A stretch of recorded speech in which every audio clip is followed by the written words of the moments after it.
Bonjour, Monsieur Buffett et Monsieur Munger. Je m'appelle Kevin Truett de Chicago. J'ai trois questions pour vous. Monsieur Munger, lors de la dernière assemblée des actionnaires, vous avez déclaré que vous ne pensiez pas que le concept de coût du capital avait un véritable sens économique. Pourriez-vous expliquer pourquoi vous pensiez ça et ce que vous feriez pour le remplacer par quelque chose d'autre? Ma deuxième question s'adresse à Monsieur Buffett. Vous avez souligné l'importance d'une idée exceptionnelle de temps à autre. Comment avez-vous pu, en fait, savoir quand vous aviez une grande idée? Et ma troisième question, Monsieur Buffett, vous avez parlé de l'importance de la franchise et de l'avantage concurrentiel durable. Des entreprises comme Kellogg et Campbell Soup sont des entreprises que la plupart des gens auraient dit posséder ces qualités. Cependant, au fil du temps, ces qualités ont été perdues en raison des changements dans les goûts des consommateurs. Qu'est-ce qui vous donne confiance dans le fait que la même chose n'arrivera pas à Coca ou à Gillette? Charlie? Eh bien, le coût du capital d'abord. De toute évidence, les considérations de coût sont importantes en affaires. Et évidemment, les coûts d'opportunité, qui sont une doctrine de l'économie, en réalité une doctrine de la vie, sont également très importants. Et nous avons toujours eu ce genre de pensée fondamentale. Bien sûr, le capital n'est pas gratuit. Et bien sûr, vous pourriez calculer le coût du capital lorsque vous empruntez de l'argent.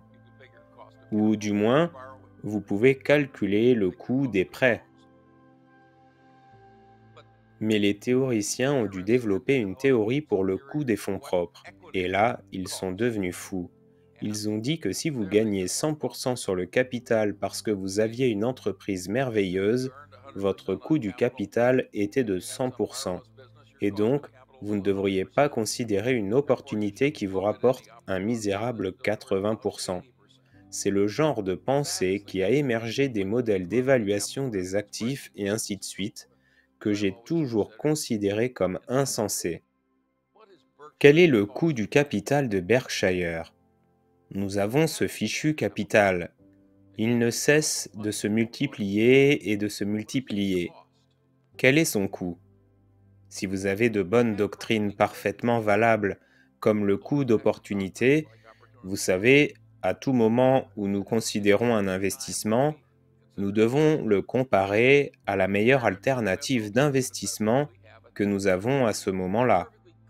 Nous avions d'excellentes idées vieilles comme le monde qui sont très basiques, mais elles n'étaient pas assez bonnes pour ces théoriciens modernes.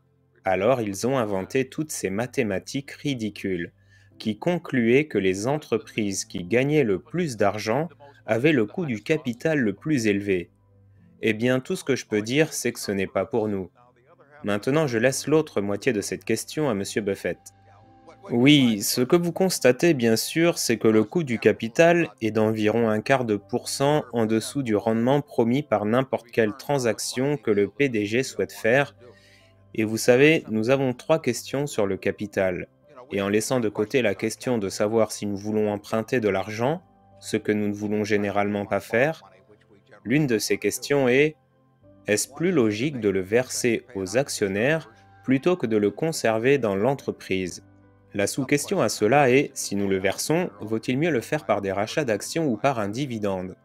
Le critère pour verser des dividendes est de savoir si nous pouvons créer plus d'1 dollar de valeur au sein de l'entreprise en conservant ce dollar. Et vous ne connaissez jamais la réponse à cela. Mais jusqu'à présent, la réponse, jugée par les résultats, est oui, nous le pouvons. Et nous pensons que prospectivement, nous le pouvons. Mais c'est, disons, vous savez, c'est un espoir de notre part. Et cela est justifié dans une certaine mesure par l'histoire passée. Mais ce n'est pas une certitude. Ensuite, la question suivante est: devons-nous faire des rachats d'actions? Eh bien, évidemment, si vous pouvez acheter vos actions avec une décote significative par rapport à la valeur intrinsèque calculée de manière conservatrice, et que vous pouvez en acheter une quantité raisonnable, c'est une bonne utilisation du capital. Au-delà de ça, la question devient alors: si vous avez le capital et que vous pensez pouvoir créer plus d'1 dollar, comment pouvez-vous créer le plus avec le moins de risques? Et cela concerne le risque commercial. Cela ne concerne pas le calcul de la volatilité. Je ne connais pas le risque chez Seascandies, mesuré par la volatilité de son action, car l'action n'est plus cotée depuis 1972. Cela signifie-t-il que je ne peux pas déterminer le risque d'une entreprise parce que nous n'avons pas de cotation quotidienne dessus? Non. Je peux le déterminer en examinant l'entreprise et l'environnement concurrentiel dans lequel elle opère, et ainsi de suite. Donc, une fois que nous avons franchi l'étape de décider que nous pouvons déployer du capital de manière à créer plus d'1 dollar de valeur pour chaque dollar conservé, c'est simplement une question de faire la chose la plus intelligente que vous puissiez trouver. Et vous savez que le coût de chaque transaction que nous réalisons est mesuré par la deuxième meilleure transaction disponible à un moment donné, y compris le fait de faire davantage de certaines choses dans lesquelles nous sommes déjà investis. Et j'ai écouté des discussions sur le coût du capital lors de toutes sortes de réunions, de conseils d'administration et tout le reste. Et vous savez, je n'ai jamais trouvé quelque chose qui avait beaucoup de sens, sauf le fait que c'est ce qu'ils ont appris à l'école de commerce, et c'est ce dont parlent les consultants, et la plupart des membres du conseil hochaient la tête sans savoir ce qui se passait. Et c'est mon expérience avec le coût du capital. Maintenant, en ce qui concerne les grandes idées, vous savez quand vous avez une grande idée, et je ne peux pas vous dire exactement ce qui se passe dans votre système nerveux ou votre cerveau à ce moment-là. Mais nous avons eu relativement peu de grandes idées, de bonnes idées au fil des ans. Je ne sais pas combien tu penses que nous en avons eu au total. Probablement dans ma carrière peut-être 25 ou quelque chose comme ça. Si vous retiriez les 15 meilleures idées de Berkshire Hathaway, la plupart d'entre vous ne seraient pas là. Donc grosso modo, une tous les 2 ans. Oui, une tous les 1 ou 2 ans. Et parfois, il y en aura plusieurs, comme en 1973 et 1974. Mais le problème pour nous est que maintenant, gros signifie vraiment gros. Je veux dire, il doit s'agir de milliards de dollars pour bouger l'aiguille de manière significative chez Berkshire. Mais je dirais que lorsque je tournais ces pages, il y a 50 ans, dans les manuels de Moody's, je savais quand je tombais sur une grande idée. J'en ai une demi-douzaine dont je garde les photocopies de ces rapports datant d'il y a 50 ans, simplement parce que c'était tellement évident, et cela se produit de temps en temps. Quand j'ai rencontré Lorimer Davidson, vous savez, fin janvier 1951, il a passé 4 ou 5 heures avec moi à m'expliquer Gecko. Je savais que c'était une grande idée. 10 mois plus tard, j'ai écrit un article pour The Commercial and Financial Chronicle sur la valeur mobilière que j'aimais le plus. C'était une grande idée quand j'ai découvert Western Insurance Securities. Je savais que c'était une grande idée, mais vous savez, je ne pouvais pas y investir des millions de dollars. Je n'avais pas des millions, donc ça n'avait aucune importance. Et nous avons vu des choses par la suite et nous en verrons, vous savez, si nous avons une durée de vie normale, nous en verrons quelques-unes. Mais je ne peux pas vous dire exactement comment. Je ne peux pas vous dire exactement ce qui se passe dans mon esprit, genre un panneau avec un néon qui clignote qui dit «C'est une grande idée». Et pour toi, Charlie?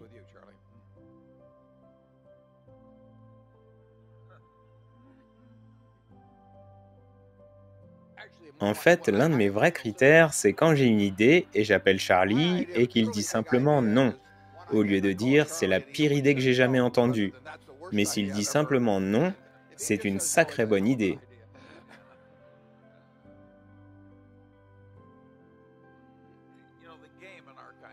Vous savez, le jeu dans notre genre de vie consiste à pouvoir reconnaître une bonne idée et elle se présente rarement.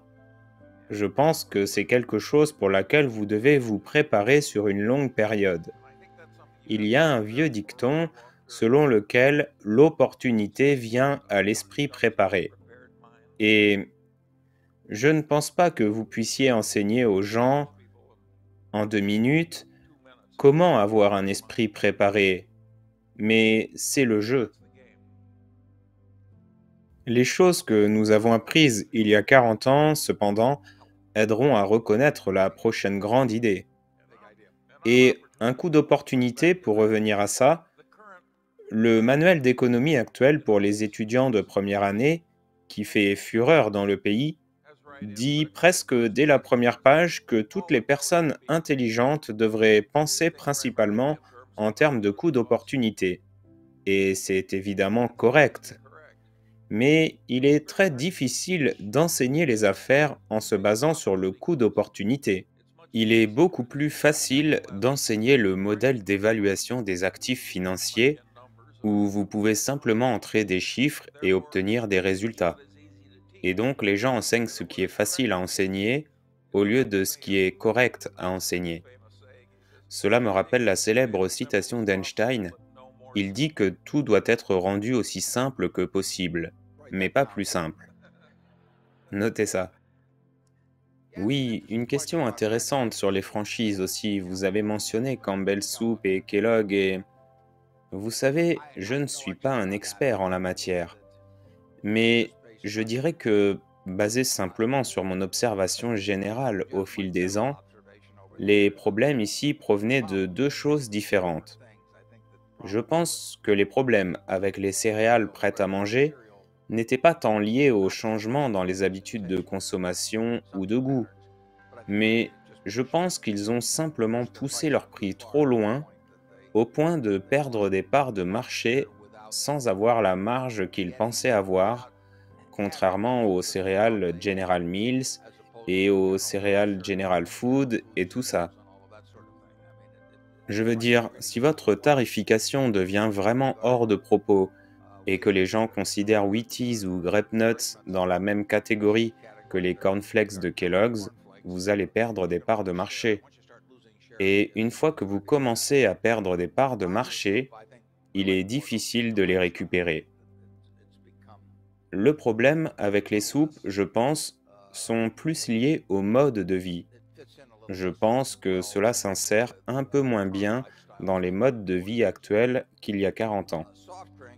Et les boissons non alcoolisées, la consommation de boissons non alcoolisées, je n'ai pas les chiffres ici, mais je parierais que sur les 110 dernières années, la consommation de boissons non alcoolisées par habitant a augmenté pratiquement chaque année.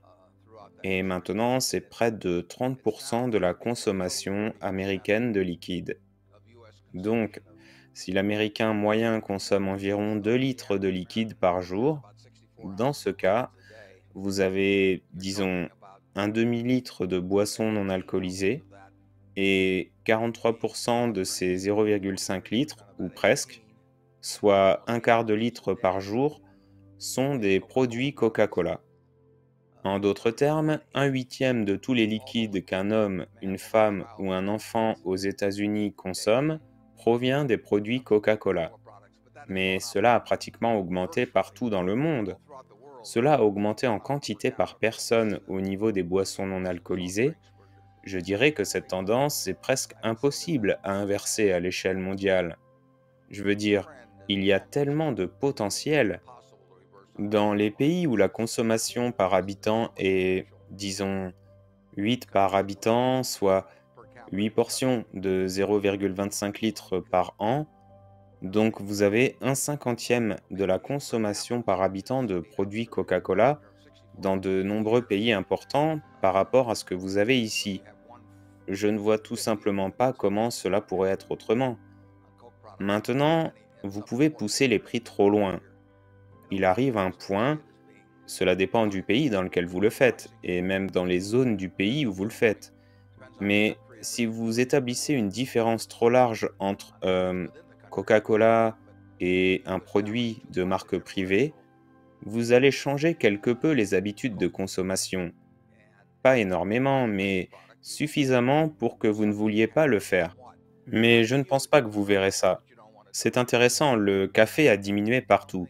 Les gens parlent de Starbucks et tout ça, mais si vous regardez la consommation de café dans ce pays, si vous regardez la consommation de lait dans le pays, vous savez, par habitant, ça ne fait que baisser, baisser, baisser et baisser, année après année après année après année. Et je pense que c'est assez clair que les gens aiment le boire une fois qu'ils s'y habituent.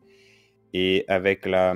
Quand je suis né en 1930, un Coca-Cola de 20 centilitres coûtait un nickel et vous mettiez une caution de 2 cents sur la bouteille. Mais oubliez ça, prenez juste le nickel. Maintenant, vous achetez une canette de 35 centilitres ou un produit plus grand et vous payez, si vous l'achetez le week-end avec des offres spéciales en supermarché ou quelque chose comme ça, Vous payez peut-être un peu plus du double par décilitre que ce que vous payez en 1930, il y a 70 ans. Et comparez ça avec le comportement des prix de presque n'importe quel produit que vous connaissez, sauf les produits de base, mais comparez-le aux voitures, aux logements et à tout ça, il y a eu très très peu d'inflation des prix sur ça. Et je pense que cela a contribué bien sûr à la croissance par habitant au fil du temps. Charlie, à propos des céréales et des soupes, eh bien je pense, ce sont des exemples où les fossés sont devenus moins hostiles pour les concurrents. Une partie du problème était que le pouvoir d'achat était devenu plus concentré et plus difficile. Je veux dire, les grandes chaînes d'épicerie ont maintenant beaucoup d'influence. Et puis vous ajoutez les Walmart, les Costco et les Sam's, et c'est tout simplement un monde différent auquel sont confrontés les Kellogg's par rapport à celui qu'ils avaient il y a 30 ou 40 ans. Oui, il y aura toujours une bataille entre les marques et les détaillants, parce que le détaillant aimerait que son nom soit la marque. Et dans la mesure où les gens font plus confiance à Costco ou à Walmart qu'à la marque, ou autant qu'à la marque, alors la valeur de la marque passe du produit au détaillant lui-même. Et cela dure depuis longtemps. Vous savez, les premiers cas dont je me souvienne remontent à l'époque d'A et P, dans les années 30. Et A&P était, je crois, le plus grand distributeur alimentaire de ce pays. Et ils étaient également un grand promoteur de marques privées. Et A&P était, je pense, une grande marque privée. Et ils pensaient pouvoir convaincre le consommateur dans les années 30 que leur marque signifiait plus que d'avoir Del Monte dessus ou Campbell's ou n'importe quoi d'autre. Et les gens pensaient qu'ils allaient gagner cette guerre pendant un certain temps, mais qui sait? Je veux dire, je ne connais pas toutes les variables qui ont contribué au déclin d'AEP, mais c'était spectaculaire. C'était l'une des grandes réussites américaines pendant un certain temps.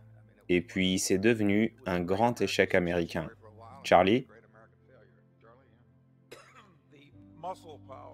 La puissance des Sam's Clubs et des Costco est devenue très extrême. Un peu plus tôt ce matin, lorsque je signais des livres, une femme très belle s'est approchée de moi et a dit qu'elle voulait me remercier. Et j'ai demandé pourquoi, et elle a dit: «Vous m'avez dit d'acheter ce collant que je porte chez Costco.» Et j'avais évidemment fait un commentaire précédent sur le fait que c'était incroyable que Costco puisse convaincre Heinz, rien de moins, de permettre que des collants comarqués Heinz, Dash, Kirkland dans les magasins Costco soient vendus. Cela n'aurait pas pu se produire il y a 20 ans. Elle devait être assez désespérée si elle te consultait pour savoir où acheter des collants. Cette vidéo est terminée. Si elle vous a plu, n'oubliez pas de la liker. Et si vous souhaitez approfondir vos connaissances en investissement, je vous mets des liens pour vous procurer des livres très utiles sur Amazon. Avant de partir, n'oubliez pas de vous abonner pour ne pas rater les prochaines vidéos. À bientôt!